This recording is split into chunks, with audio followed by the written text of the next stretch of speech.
12वी English board paper तुम्हाला भारी जातो, बट डोंट वरी, सगळ्यांनाच जात असतो. 12वी इंग्लिश बोर्ड पेपर एकदम सोपी तुम्हाला जाऊ शकतो. मी सांगतो तुमचं टार्गेट काय की जेव्हा एक्झाम हॉलमध्ये 12वी इंग्लिश बोर्ड पेपर येणार आहे तर त्यामधले जे क्वेश्चन्स आहेत त्याचे आन्सर तुम्ही आन्सर शीटमध्ये लिहायला पाहिजेत आणि ते सुद्धा तुम्हाला एकदम इझी जायला पाहिजे. तर पहा, जर इंग्लिशचा पेपर आहे तर इंग्लिशचा पेपर आपण द्यायला चाललो तर तो अगोदर समजून घेणे महत्त्वाचे आहे. जर आपण इंग्लिशचा पेपरच नाही समजलो कसा येतो, क्वेश्चन कसे येतात, तर आपण पेपर कसा लिहू शकतो. तर अगोदर आपल्याला क्वेश्चन कसे येतात हे समजून घेणं महत्त्वाचं आहे. ओके, तर बोर्डच्या पेपर पॅटर्न नुसार 12वी इंग्लिशचा बोर्ड पेपर रिटन एक्झाम मध्ये टोटल 80 मार्काचा येतो.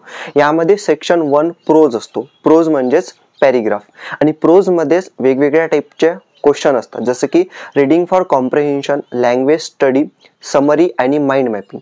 या व्हिडिओमध्ये आपण रीडिंग फॉर कॉम्प्रिहेन्शन पाहूया आणि स्टेप बाय स्टेप पुढचे टाईप आपण नेक्स्ट व्हिडिओजमध्ये पाहूया. तर रीडिंग फॉर कॉम्प्रिहेन्शन म्हणजे पॅरेग्राफ देणार आहे, तो तुम्हाला पद्धतशीर रीड करायचा आहे. त्याचा अर्थ नेमका काय आहे पॅरेग्राफचा तो समजून घ्यायचा आहे, वाचायचा आहे. जो लेखक आहे, रायटर आहे त्या पॅरेग्राफचा, त्याचं म्हणणं काय, अर्थ काय दिलाय तो तुम्हाला समजून घ्यायचा आहे, म्हणजेच रीडिंग फॉर कॉम्प्रिहेन्शन.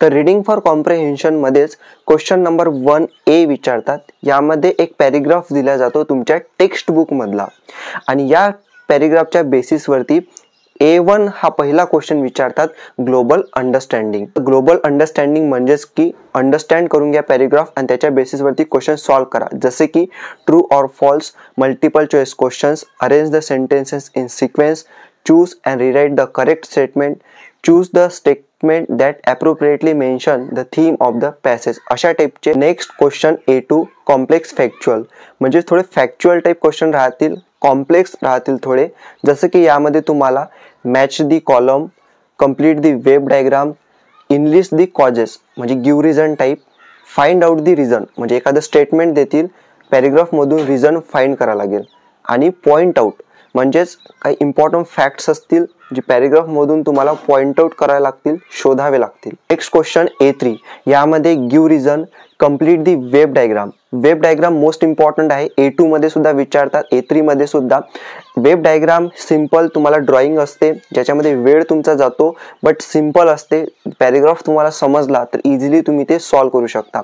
नंतर यामध्ये point out, same point out जे इम्पॉर्टंट फॅक्च्युअल क्वेश्चन राहतात A3 मध्ये सुद्धा तुम्हाला विचारतात, जसं की A2 मध्ये. Next question A4 personal response. Personal response मध्ये एक तुम्हाला टॉपिक दिला जाईल तुमच्या पॅरेग्राफशी रिलेटेड, की ज्या टॉपिकवरती स्वतःचं मत तुम्हाला लिहावं लागणार आहे, एकदम इझी. 2 मार्कसाठी जे तुम्हाला येते त्या टॉपिकवरती तुमचं मत लिहायचं, 2 मार्कसाठी खूप इझिली तुम्ही हा सॉल्व्ह करू शकता. Next question A5 do as direct. यामध्ये सिंपल ग्रामर विचारतात, टेन्स झाले, WH type questions, no sooner than, prepositions, अशा टाईपचे क्वेश्चन सिंपल ग्रामरमध्ये डू ॲज डायरेक्टमध्ये विचारतात. 2 क्वेश्चन राहतात, ऑप्शन्स दिलेले असतात, ऑप्शन तुम्हाला करेक्ट चूज करायचं असते. Next question A6 vocabulary. Vocabulary म्हणजे तुमचं इंग्लिशमधलं जे नॉलेज आहे, एक वर्ड दिलं आहे त्या वर्डचं मिनिंग नेमकं काय, सिनोनिम्स, अँटोनिम्स, समानार्थी विरुद्धार्थी शब्द यामध्ये दिलेले असतात.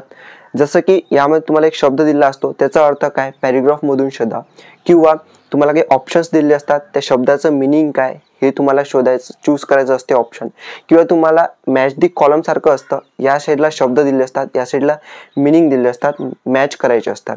अशा टाईपचे वर्डचे मिनिंग शोधण्यासाठी व्होकॅब्युलरी हा सेक्शन तुमच्यासाठी क्वेश्चन A6 असतो. तर अशा टाईपचे क्वेश्चन A1 पासून A6 पर्यंत 6 क्वेश्चन 12 मार्क्ससाठी विचारतात. या व्हिडिओमध्ये एवढंच. नेक्स्ट क्वेश्चन नेक्स्ट व्हिडिओमध्ये पाहूया, बट त्या अगोदर एक रिक्वेस्ट आहे, फॉलो करून ठेवा आणि व्हिडिओ शेअर नक्की करा. Stay tune.